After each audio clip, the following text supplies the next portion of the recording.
are you? In here, Marjorie, in the library. Oh, Dad, I'm going out for a little while. At this time of night, Marjorie? I don't think you should. I'm a big girl now, Father. I won't be long. All right. But you go to bed. You're not as young as you used to be. No, I'll wait up for you. All right, if it'll make you any happier. And don't be too late, dear, please. No, I'm just going down to the village center. Well, don't have too many ice cream donuts. I promise. Okay, lady, just stand still. Keep your yap shut, lady. This gun in my hand will go off. Oh, what do you want? You, lady, you take a little trip with us. A nice short trip, but maybe a nice long stay. I'll handle this, Jack. I'll handle it fast. The lady looks nervous. Look, if it's my money or jewelry you want, you can have them. We don't want jewels, lady. We want $50,000 in exchange for you.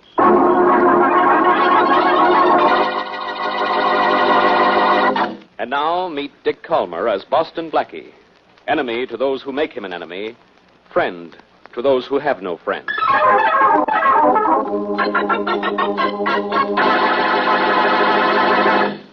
Oh, Blackie, hurry up or we'll be late for the party. You know, you were supposed to be all ready when I came to pick you up. Well, it's a late party, isn't it, Mary? So doesn't that mean everybody should be late? Now, darling, if you're going to make jokes like that, maybe we'd better not go. I'll behave. How do I look? Beautiful? I'll settle for handsome. All right, handsome, you're beautiful. Let's go. Uh-oh. The doorbell. I might have known. Don't worry, Mary. This can't be trouble. Come in. You shouldn't have said that. This Boston Blackie's apartment. Yes, and he's just sleeping. With me. I'd like to speak to you for just a minute. Well, that's about all the time I have right now. You see, This we is were very just... serious, Blackie. I'm Harry Condon, John White's son-in-law. Is that very serious? It's not serious enough to make us late for that party, darling. Well, can't this wait till morning, Condon, whatever it is? No, it can't.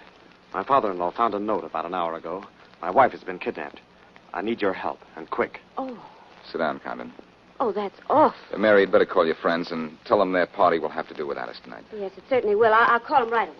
All right, Condon. Let's have the facts. Well, I certainly didn't expect to get your help this quickly. I don't usually offer to help this quickly. But to me, there's no crime in the world worse than kidnapping. When did you first discover your wife was missing? About an hour ago. I'd just come back from Philadelphia, and her dad met me at the door with the ransom note. When did your father-in-law last see his daughter? He said Marjorie went out of the house at about 11 o'clock. Mm-hmm. That's the last he saw of her. Well, how did he happen to find the ransom note? Well, he thought he heard a noise outside the front door a few minutes after she left. Yeah? He went out to investigate, and the note was hanging from the doorknob. I suppose the note said, don't call the police. Yes, and a whole lot more. But we did call the police just the same. It wasn't until we calmed down a little that we thought of contacting you. Well, maybe if we work fast, we can get your wife back. How much ransom did the kidnappers ask? $50,000. Do you have it? Well, I don't, but Marjorie's dad has it. And a lot more besides, as you probably know. To whom was the ransom note addressed, you or your wife's father? To Marjorie's father. Yeah, that's proof the kidnappers knew which of you two had money, and that may help in tracing them. Dad wants you to come to the house right away, if you will. You know I will. It's all set, Blackie. I got us out of going to that party and no damage done. Well, I'm going to another kind of party, with the express purpose of doing as much damage as I can.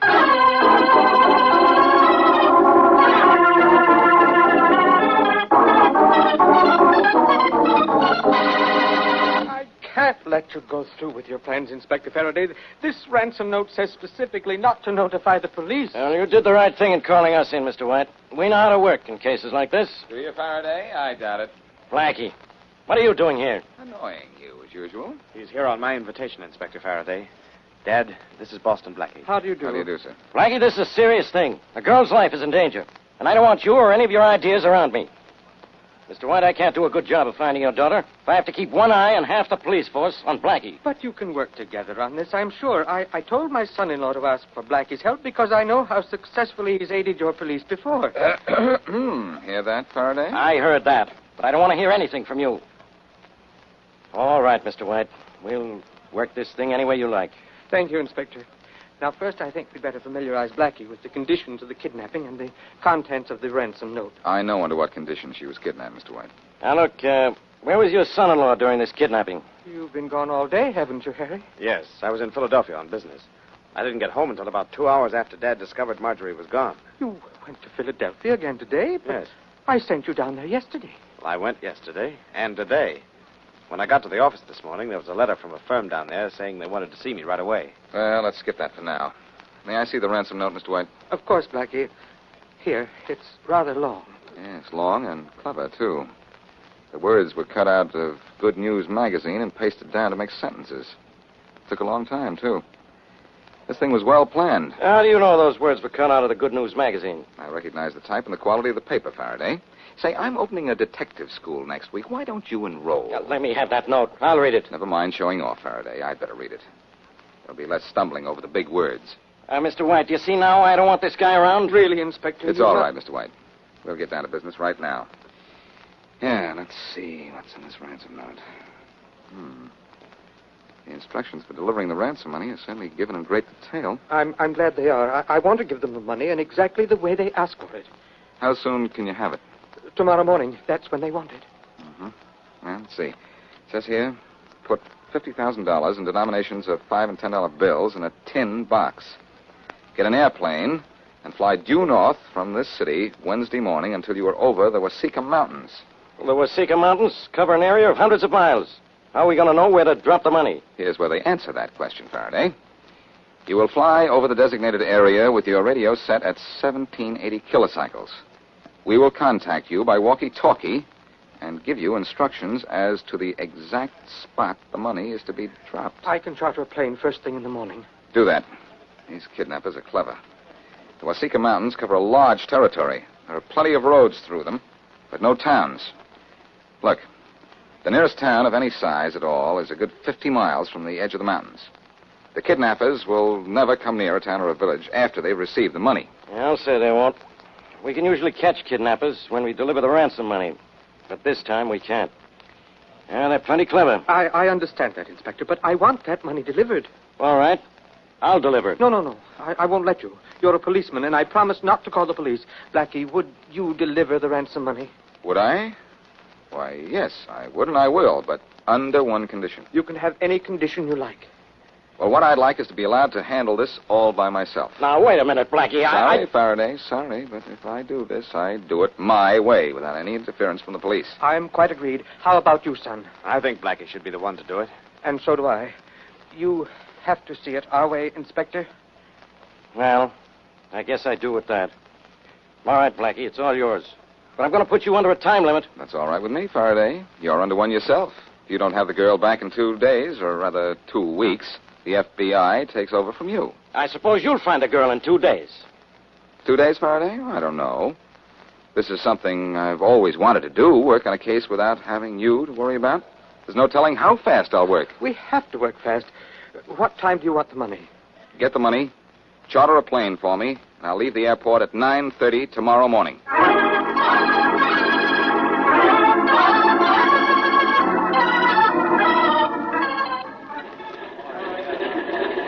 Blackie, Yes, Mary? I don't like the sound of that plane warming up. Be careful, will you, darling? Worried? You know I am. Please be careful. Better tell that to the pilot over there. He's in charge of the plane. I'm only his passenger. Now, that's what worries me. Have you got a parachute? A parachute? What for? In case something happens over the mountains and you have to come down. I think I'd rather come down in a plane than in a parachute, Mary. Hey, here comes Mr. White and his son-in-law with the money. Oh, darling, the thought of you flying over those mountains in that plane scares me to death. What do you want me to do, Mary? Fly over those mountains without it? Hello, Blackie. I'm sorry we're a little late, but there was a little difficulty getting the money. And then we were caught in the downtown traffic. Gentlemen, this is Mary Wesley. How do you How do you do, Miss Wesley? Well, I don't think the kidnappers will mind waiting a few minutes for their money. You have it? Yes, here it is. It's a heavy steel box, just as they instructed. Only I marked each bill as Inspector Farraday requested. A tiny X in the corner. Here, you take the box. Okay, Mr. White. Blackie, bring my wife back, please. I'll do what I can, Condon. Blackie, I'm still worried. Won't you please change your mind? Sorry, Mary, too late. The only thing I want to change now is this steel box for Marjorie Condon.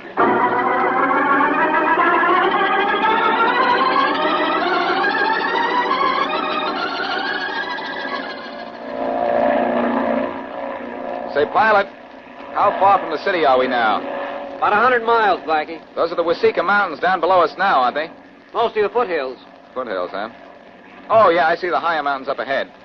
Sure a slick place to wait for ransom money.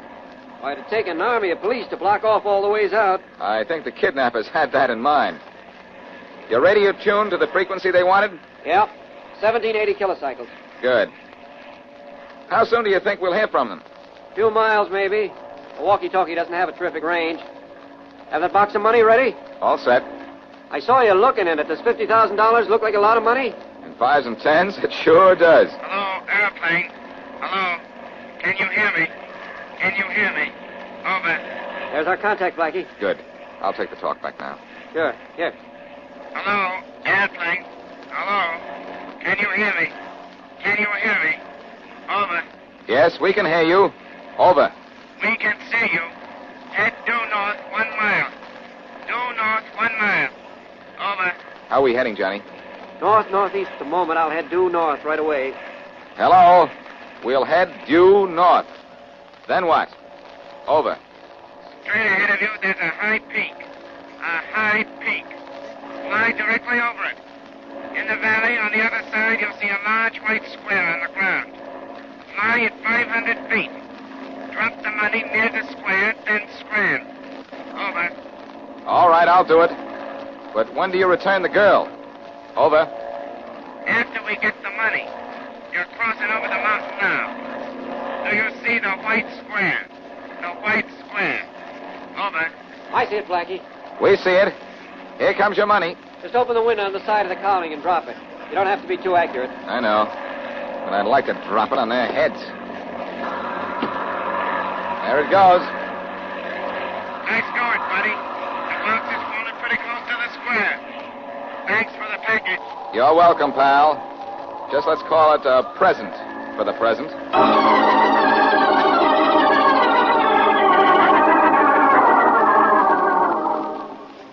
The box ought to be right over there, Bob. Right over there. Nothing, Jack.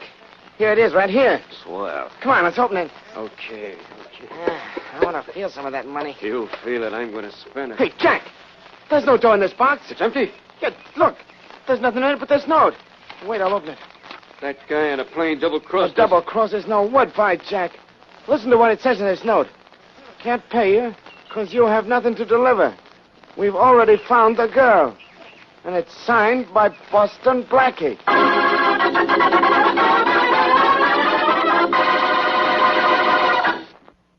And now back to Boston Blackie.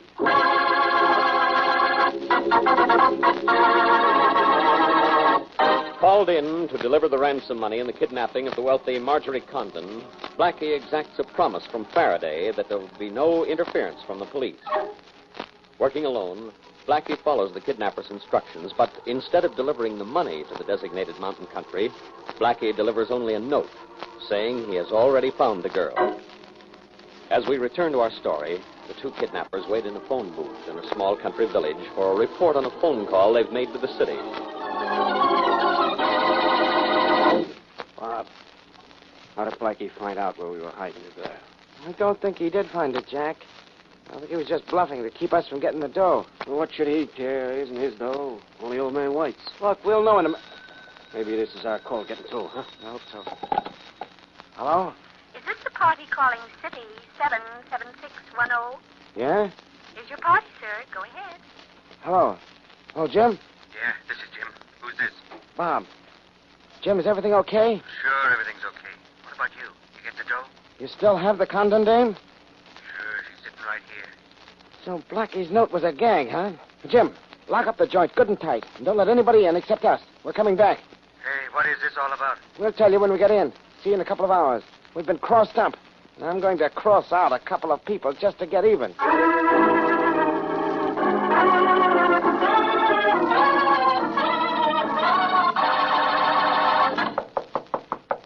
That you, Bob?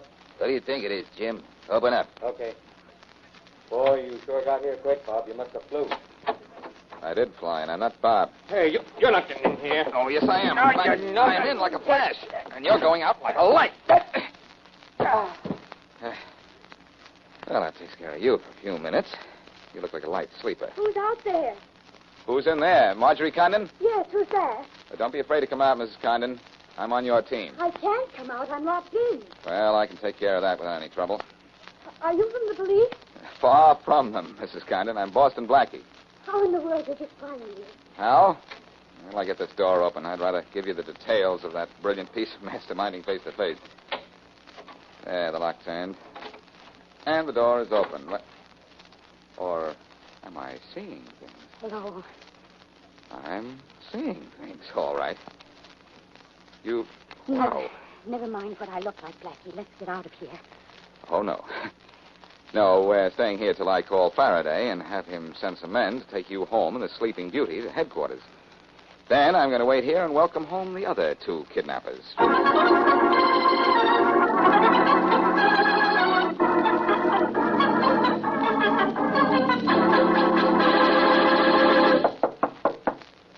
is it?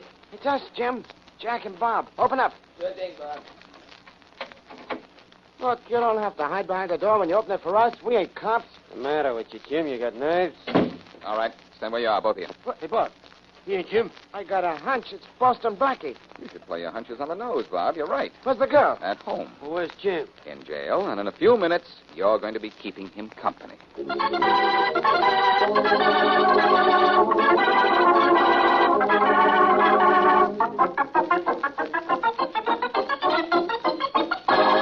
Well, Farraday, this is one time you can't throw me out of your office. Marjorie Condon is home again, and you have your 3 kidnappers in jail. Well, I guess this case is over. Guess again, pal. Those 3 kidnappers have a leader, and he's still at large. What makes you think that? A few facts. Yeah? What? Well, I have a little surprise for you, Inspector. First, guess who hired those 3 men to kidnap Marjorie Condon? How can I guess? Tell me. All right, I will tell you. Harry Condon. Harry Condon, the husband? Blackie, maybe that airplane you took over the mountains went too high. No, Farraday, but the business trip Harry Condon took to Philadelphia went the way of all phony alibis. Huh? You saw the letter he claims to have gotten from Philadelphia, didn't you? Sure, I saw it. Do you remember what company it was from? Yeah, I think it was the Realty Tool Company, or something like that. That's right. And Condon said he was away from home the evening his wife was kidnapped because he was on a train coming back from paying a call on the Realty Tool Company. Well, sure. What's wrong with that? I found something wrong with it, Farraday. Before I left for the airport this morning, I called Philadelphia and was told that the Realty Tool Company has been out of business for 15 years. What? Farraday, Condon faked that letter and mailed it to himself from Philadelphia the day before the kidnapping as an alibi for not being around when he planned to have his wife picked up. It sure sounds like it, Blackie. But why would he do a crazy thing like that? Money, Farraday. But he got money from his father-in-law. He got money from his father-in-law, all right, but not in the one lump sum he needed, and quick. He needed $50,000 fast, huh? What for? For something else I checked on while you were just sitting around waiting for me to do things for you. He owes over $40,000 in gambling debts. How do you know? Mary found out for me. I put her to work on the hunch I had. She got to me with the information about an hour ago. So Condon had his wife kidnapped, huh? That makes him as guilty as the guys I have in jail. Just as guilty, yes. But not just as much in jail. Well, come on up to his father-in-law's house. We'll fix that right now.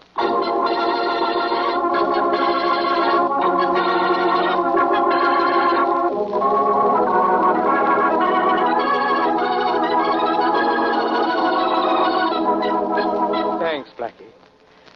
Thanks for getting my daughter back. It was a pleasure, Mr. White. And I want to thank you for your part, too, Inspector Farraday. My part isn't over yet, Condon. And this is going to be a pleasure for me. Condon, you're under arrest. What do you mean? My son-in-law is under arrest, Inspector. For what? For complicity in the kidnapping of his wife. Well, I hope you're trying to be funny, Inspector. Why, this is ridiculous. More than that, it's a lie. A lie, Condon? That business trip you said you took to Philadelphia. That's the lie around here. What do you mean, Inspector? I mean, that letter he got from the Realty Tool Company was a phony. There's no such firm. Now, don't play innocent with me, Condon. I know you faked that letter. And I know a whole lot more about you, too. You asked for $50,000 ransom money because you owed that much in gambling debts. Well, that's true. I owe that much And money. because but I wouldn't give it to you, you thought you could extort it from me. I might have expected this from you, Harry. Mr. White, did Condon here try to get the money for his debts from you? He certainly did, Inspector. But I wouldn't give it to him. Yeah, but he got it, didn't he? By making you pay ransom for your daughter. Condon, you're fool enough to try to get away with a stunt like this. Maybe you're fool enough to have some of the ransom money on you. I don't have a dime of it. And I'll make you a bet that he doesn't, Farraday. Say, whose side are you on, Blackie? Yours, Farraday. Well, you don't go too far. I think Condon's guilty on the evidence you already have. But I know he doesn't have the ransom money on it. You want to bet? On a sure thing? Why not? Pretty sure of yourself, aren't you, Blackie? Well, I'll show you how smart I am this time. Let me have your wallet, Condon. Well, sure. Here. Farraday, you're going to be awfully disappointed. Quiet, Blackie. Mm-hmm. Pretty thick stack of bills in here, Condon. Hey, Mr. White, how is that money marked? A small X in the right-hand corner, Inspector. Uh-huh. A lot of money in here. Here's a 10 right here, 2 5s. Marked with a small X in the right-hand corner. No, this is a frame. Well, I'll see So it. this guy didn't have the ransom money on him, huh? Faraday, this is impossible. Impossible nothing. Here's some of the marked money, right here. So you were so smart, huh? Come on, Condon. You're going to jail. Just a minute, Faraday. What for? Don't take Condon to jail. He can't possibly have any of the ransom money. Because I never delivered it. You never delivered it. Nope. It's all in my apartment right now. Every last dollar of it. But if you have the $50,000 in your apartment, where'd this money come from? It's marked like the ransom money. I think it came from Mr. White here. What? Who marked a few extra bills in addition to the $50,000 and planted them in Condon's wallet. That's a lie. Why would I do such a thing? You didn't like your son-in-law. That's one why. Didn't like me. He hated me. He tried a dozen times to get his daughter to divorce me. Why, Yes, he wouldn't. He tried a dozen times to involve me in shady business deals. Now- He even offered me money to leave his daughter. Now, look here, Harry. And when I asked for money to pay my debt, he refused me, hoping the men I owed money to would get rid of me in their own way. He's telling nothing but lies. You're telling the lies, Mr. White. Just as the letter you sent your son-in-law from Philadelphia was a lie. Just as the ransom note you prepared for the kidnappers was a lie. And just as the ransom money you planted in Harry's wallet is a lie, too. Blackie, you have that ransom money in your apartment? Yes, All of it? every cent. All right, Mr. White. You're under arrest. No. Yes, Mr. White. And too bad, too. Your trick was to convict your son with marked money, but my trick made you a marked man.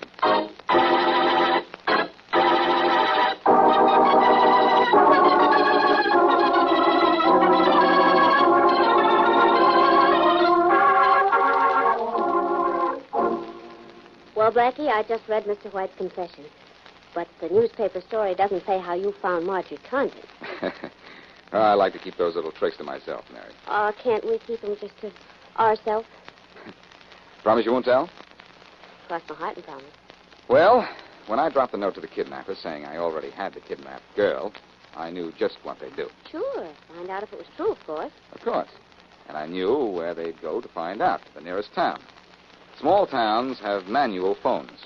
And I was at the telephone exchange listening to every call made to the city. Oh, I see. When Bob and Jack phoned the city, you got the name of their accomplice and also the telephone number. And, of course, the telephone number was all I needed to get the address. And then you flew back while Bob and Jack drove back, and you got to Marjorie Condon before they did. Simple, isn't it? Well, I don't know that it's so simple. Matter of fact, I'd say it was kind of unusual. Who ever heard of using a little old telephone number to solve a crime? The number of that phone call, well, it gave me a lot of pleasure, but not half as much pleasure as the number this state of ours just handed to Mr. White.